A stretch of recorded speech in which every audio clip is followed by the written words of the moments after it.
Hello friends, आप सभी का हमारे यूट्यूब चैनल वर्किंग थॉट्स में स्वागत है। आज इस वीडियो में रीजनिंग के नेक्स्ट सेट को डिस्कस करेंगे। इस सेट का पहला क्वेश्चन है कि परीक्षा उत्तीर्ण करने वालों में कनमनी ऊपर से 16वें और नीचे से 29वें स्थान पर है। ठीक है, जो कनमनी है, कनमनी को मान लेते हैं हम के से डिनोट करते हैं। और कनमनी ऊपर से किस स्थान पर है? ऊपर से अगर इसकी रैंक की बात करें तो ऊपर से हो गया 16वां रैंक, और अगर नीचे से इसके रैंक की बात करें तो हो गया 29वां रैंक 29। ठीक है, 29वां स्थान पर रही। 6 लड़कों ने प्रतियोगिता में भाग नहीं लिया, 5 इसमें असफल रहे। तो कक्षा में कितने लड़के थे? तो ये 16 है, ये 29 है, तो टोटल लड़का अभी कितना हो गया?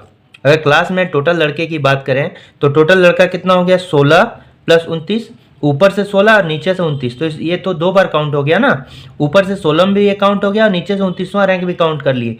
तो दोनों को पहले ऐड करके हम क्या करेंगे? 2 1 3 1 4। इसमें हम क्या करते हैं कि 1 घटा देते हैं। ठीक है, 1 घटा दिए तो 44 हो गया।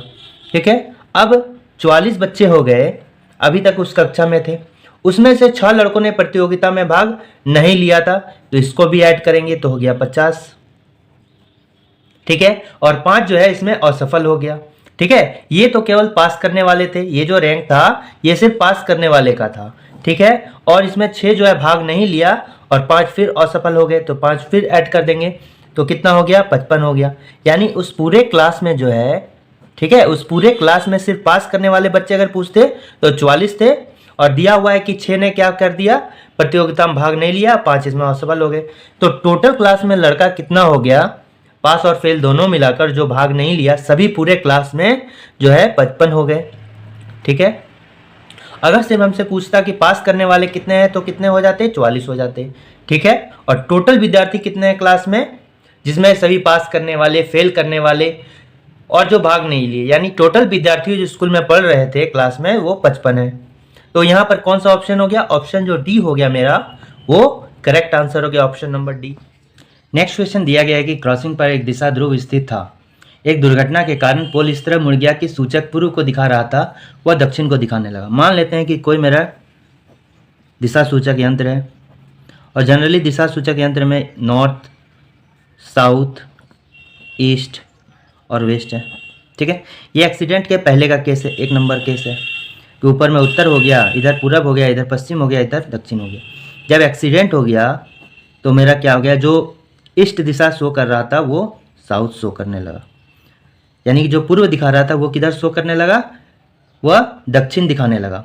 यानी अगर इससे हम इसको कंपैरिजन करेंगे तो क्या हो गया कि ये जो है साउथ जो है एंटी क्लॉकवाइज डायरेक्शन में 90 डिग्री मुड़ गया। ठीक है, यानी ये जो है डायरेक्शन साउथ से ईस्ट यहाँ हो गया, यानी ये जो साउथ है ये 90 डिग्री ईस्ट में मुड़ गया। यानी कि पूरा दिशा सूचक यंत्र जो है एंटी क्लॉकवाइज डायरेक्शन में, घड़ी के विपरीत दिशा में 90 डिग्री मुड़ गया। तो सभी डायरेक्शन 90 डिग्री मुड़ जाएगा। वेस्ट यहाँ आ जाएगा, एंटी क्लॉकवाइज चलेंगे तो वेस्ट यहाँ आ गया।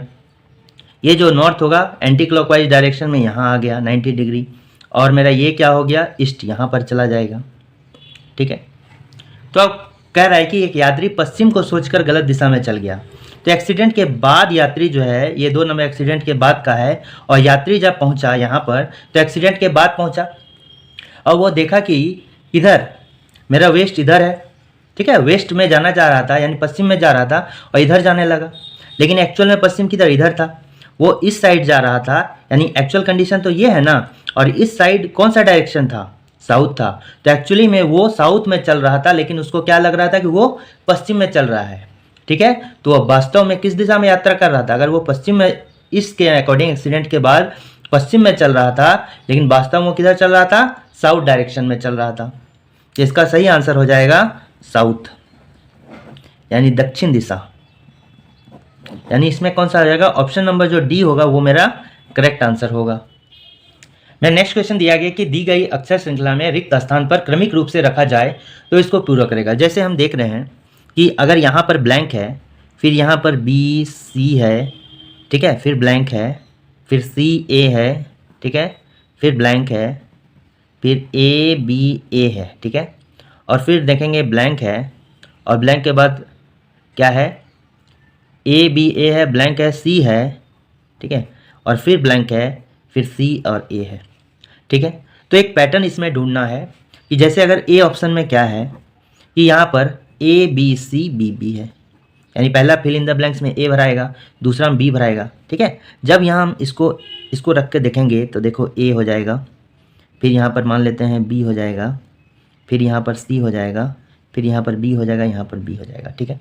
तो हम देखते हैं ये बार क्या हो गया, ए बी सी हो गया, फिर बी सी ए हो गया, मैंने एक क्लॉकवाइज डायरेक्शन में है। जैसे ए के बाद मान लेते हैं ऐसे करके है, ए है, बी है, सी है, ए बी और सी, ठीक है।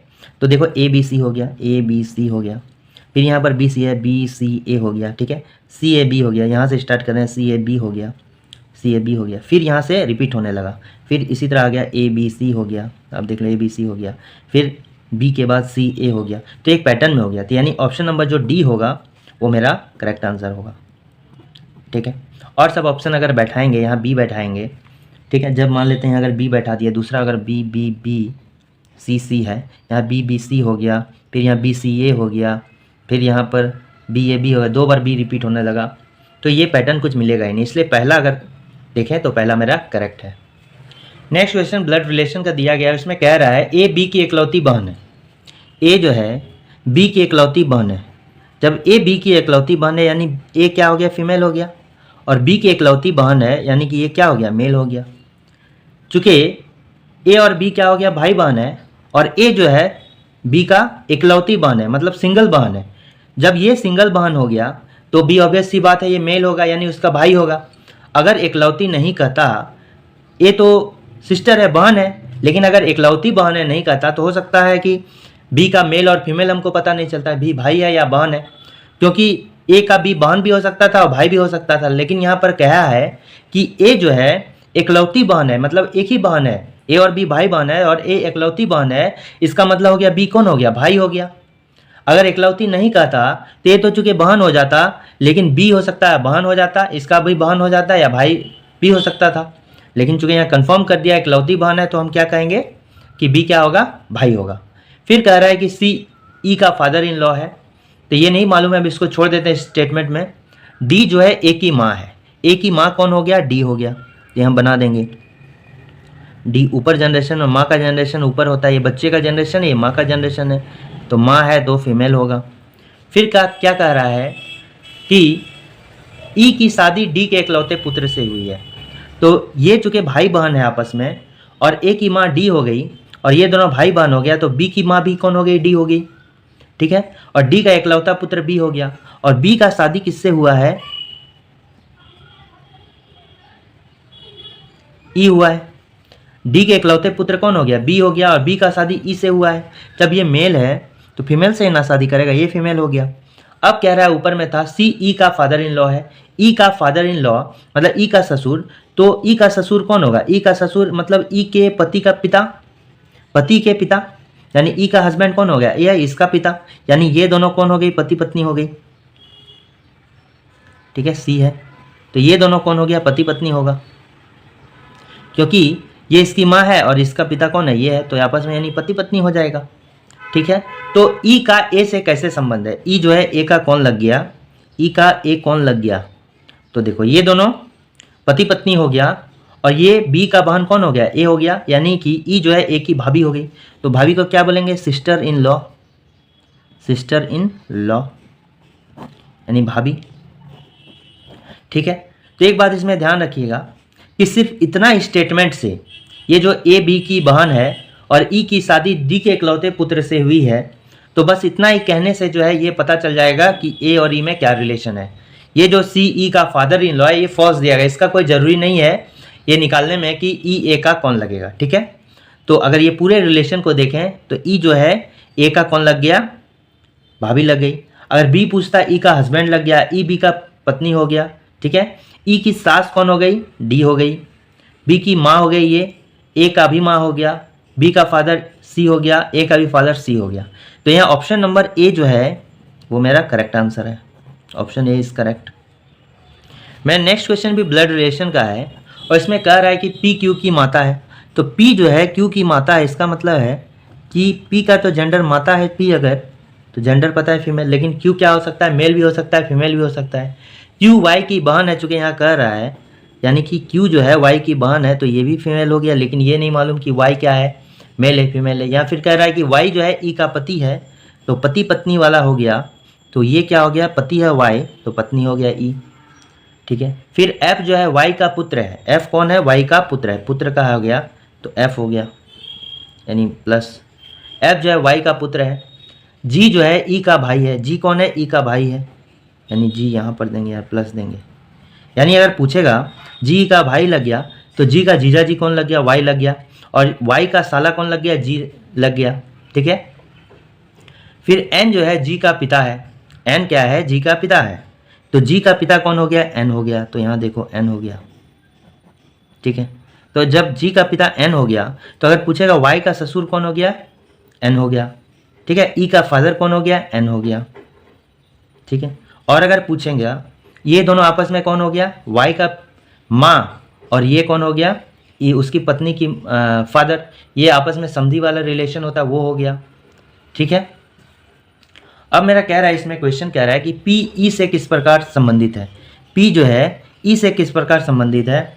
चूंकि पी का जो है ये कौन है, बेटा है, और उसकी पत्नी क्या हो गया, बहू हो गई। ई जो है पी की बहू हो गई, तो पी ई का क्या हो गई, सास हो गई। ठीक है, तो ये हो गया सास, जिसको हम क्या बोलते हैं, मदर इन लॉ।